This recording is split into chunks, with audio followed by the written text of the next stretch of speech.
இப்ப இருக்கக்கூடிய சூழ்நிலை மூன்றாவது முறையாக வருவதற்கு பாஜக வருவதற்கான ஒரு மனநிலை மக்கள் கிட்ட எப்படி இருக்கும்? விலைவாசி உயர்வு, வேலை வாய்ப்பு, இந்த மாதிரி விஷயங்கள், பிரஜ்வால் விஷயங்கள் இதெல்லாம் தாக்கத்தை ஏற்படுத்துமா? 28 சீட் இருக்கு கர்நாடகால. அப்போ பாஜகவுக்கு எத்தனை இடங்கள் கிடைப்பதற்கு வாய்ப்பு இருக்கு?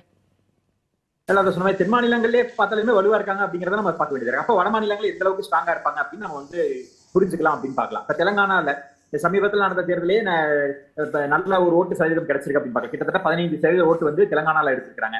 கேரளால 16% ஓட்டு இருக்குது. அப்ப கணிசமான இரட்டை இலக்கு வாக்கு சதவீதத்தோட கணிசமான இடங்கள்ல இருக்கிறாங்க அப்படிங்கிற பார்த்தோம். போன முறை தெலங்கானால 4 சீட்டு ஜெயிச்சிருக்காங்க. இந்த முறை இரட்டிப்பா வரதுக்கான வாய்ப்புகள் இருக்கு அப்படின்னு பாக்குறோம். ஆந்திரால வலுவான கூட்டணி அமைஞ்சிருக்கு.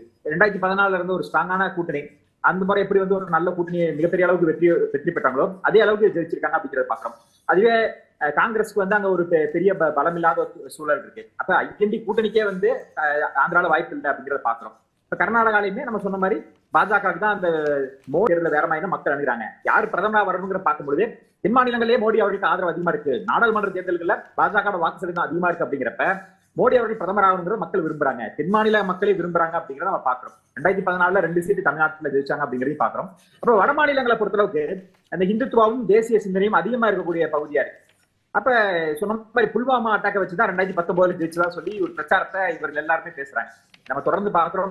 பாஜக மேல இருக்கக்கூடிய குற்றச்சாட்டு என்னன்னா 2019 புல்வாமா வந்துருச்சு, புல்வாமா வரலைன்னா பாஜக தோற்றுக்கும் அப்படிங்கிறாங்க. நாம என்ன கேட்கறோம்னா புல்வாமா அப்படிங்கிறது என்ன பாஜக அலுவலக தாக்குதலா இல்லையே? இந்த தேசத்துக்கு எதிரான ஒரு அச்சுறுத்தலான தாக்குதல். அப்ப அதற்கு தேச பாதுகாப்பு யாரால கொடுக்க முடியும்? பாஜகவால தான் கொடுக்க முடியும். மக்கள் நம்பி ஓட்டு போடுறாங்கன்னா அப்ப காங்கிரஸால தேசத்தை பாதுகாக்க முடியாதுன்னு மக்கள் ஏத்துக்கிட்டாங்கன்னு இவர்களே அப்பட்டமா சொல்றாங்க. அதே போல இப்ப ஐஎன்டி கூட்டணியில் இருக்க தலைவர்கள் தான் பாகிஸ்தானுக்கு அவர்கள் கையில வளையல் மாட்டிக்கிட்டு இல்ல, அவர்கள்ட்டையும் மேட்டர் பாம்பு இருக்கு அப்படின்லாம் பேசுறாங்க. அப்ப இந்தியாவை விட பாகிஸ்தானா எதிரி நாடோ இல்லையோ அதை நம்ம எதிரி நாடா பாக்கணுங்கிற அவசியம் இல்லை. ஆனா அவர்கள் நம்மளோட பிரச்சனை பண்ணிட்டு இருக்காங்க. அப்போ ஒரு இந்தியரா இந்தியாவுக்கு ஆதரவா தான் நம்ம பேசணுமே தவிர பாகிஸ்தான் ஆட்டம் பாம்பு இருக்கு. இதுதான் அடுத்தடுத்து ஒரு பதட்டத்தை உருவாக்குதா பாஜகவுக்கு? ஒரு வியூகத்தை மாத்திக்கிட்டே போறாங்களா அப்படின்னு இடஒதுக்கீடுன்னு பேசுறாங்க. இப்ப கடைசியா அந்த தீவிரவாதம், பயங்கரவாதம், நாட்டுடைய பாதுகாப்பு, இந்த மாதிரி மணிசங்கர் ஐயர் எப்பயோ பேசின வீடியோவை தோண்டி எடுத்து அதை ஒரு பெரிய பிம்பமா உருவாக்குறது, இதெல்லாம் தான் ஒரு பாஜகவுக்கு ஒரு பதட்டமா இருக்குதா? அடுத்த கட்டத்துல வெற்றி ஆகணும் அப்படிங்கிற ஒரு நெருக்கடியில இதெல்லாம் ஒரு பேச ஆரம்பிக்கிறாங்களா? இல்ல அதுதான் இப்ப இவர்களோட சுபாவம் என்னங்கிறது மக்கள்கிட்ட வெளிப்படையா காட்டுறாங்க. காங்கிரஸ் ஒருவேளை ஆட்சிக்கு வந்தா என்ன நடக்கும் அப்படிங்கறத மக்களுக்கு சொல்ல வேண்டியதா இருக்கு. இப்ப இவர்கள் ஐஎன்டி கூட்டணியில கூட ஃபரூக் அப்துல்லா என்ன சொல்லியிருக்கிறார் அப்படிங்கறத பார்த்தோம். அவர்களும் பாகிஸ்தானுக்கு ஆதரவா பேசிட்டு இருக்கிறது.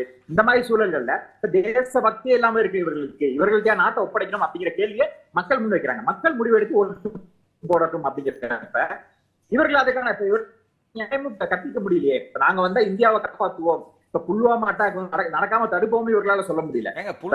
இந்தியாவுக்கு ஒரு ஓட்டு போடுறேன்.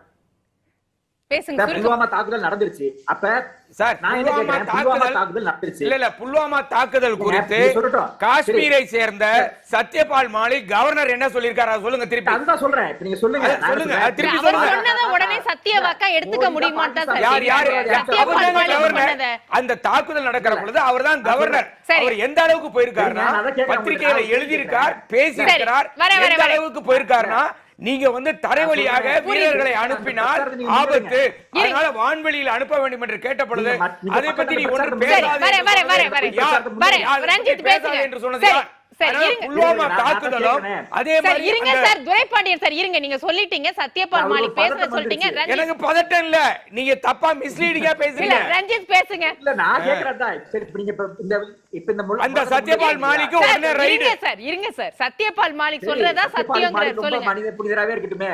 2011 திமுக எப்படி ரைட் வந்துச்சோ அதே மாதிரி அவருக்கு ரைட் வந்துச்சுன்னு நம்ம எடுத்துக்குவோம்.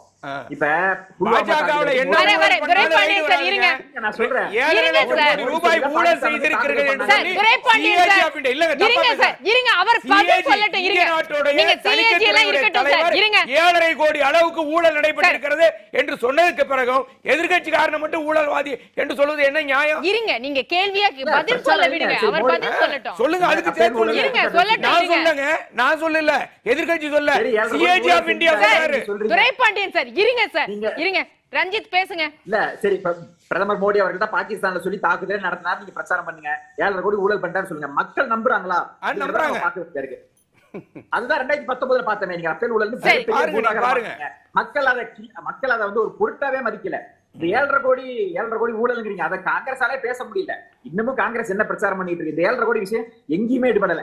இன்னும் வந்து இவர்கள் முஸ்லீமுக்கு எதிராக பேசுறாங்க, இஸ்லாமியர்களுக்கு எதிராக பேசுறாங்க, மைனாரிட்டிக்கு எதிராக பேசுறாங்க. நீங்க தான் அவர்களுக்கு வந்து இந்து கன்சல்டேஷன் உருவாக்கி தரீங்க. அப்ப பாஜக இந்துக்களுக்காக இருக்குங்கிற ஒரு பிம்பத்தை தொடர்ந்து காங்கிரசும் ஐஎன்டி கூட்டணியும் தொடர்ந்து வலுவிருக்கிறாங்க. புல்வாமாவை பத்தி பேசி புல்வாமா தாக்குதல் நடந்தா அப்ப என்னன்னா ஒரு தாக்குதலை தடுக்க தவறிய அரசு மக்கள் வீட்டுக்கு அனுப்பியிருக்கணும். புல்வாமா போன்ற தாக்குதல் நடத்திருக்காங்க, அதை மோடி அவர்கள் வந்து சரியா கையாளல. மோடி இருந்துமே அந்த தாக்குதல் நடந்துருச்சு, அப்ப மோடியால அதை செய்ய முடியாதுன்னு சொல்லி காங்கிரஸ் மக்கள் வாக்களிச்சிருந்தா பரவாயில்ல. தாக்குதல் நடந்ததுக்கு பதிலுக்கு எதிர் தாக்குதல் நடத்தி பாதுகாப்பா